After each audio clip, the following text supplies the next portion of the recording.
ආයිබෝවන් සියලු දෙනාටම ඉතින් සාදරයෙන් පිළිගන්නවා මගේ වීඩියෝට. මීමැස්සා කියලා කියන්නේ වර්තමානයේ නිහඬ සේවයක් කරන වටිනාම කෘමියෙක්. අපි එයාව අනිවාර්යයෙන්ම රැකගන්න ඕනේ. හරි, එහෙනම් මම දැන් ඔයාලට පෙන්නන්නම් අපේ peer වගාව මේ වන විට කොහොමද තියෙන්නේ කියලා. අපි මේ වගාව ගද්දි මේ වගාව තිබ්බ හැටි සහ මේ වගාවේ අපි කරපු සියලුම කප්පාදු ක්‍රියාකාරකම් ඔයාලට කලින් වීඩියෝ වල දාලා තියෙනවා.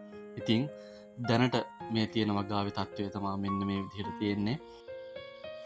ඉතින් අපිව සම්බන්ධ කරගන්න ඒ අවශ්‍ය සියලුම තාක්ෂණික තොරතුරු අපි ඔයාලට ලැබා දෙන්න සූදානම්.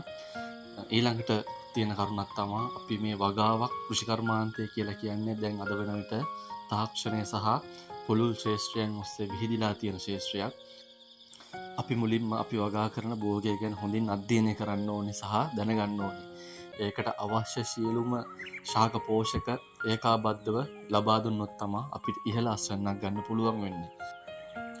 ඉතින් මේකට අමතරව අද තාක්ෂණය උපරිම භාවිතා වෙන ආරක්ෂිත ගෘහ තුල භෝග වගාවද අපේ ගොවිපලේ දැන් සිදු කරනවා. මම ඒ කරුණුත් ඔබලට ඉදිරියේ දිගෙන එන්න. ඉතින් ස්තුතියි අපිත් එක්ක සම්බන්ධ වුණාට.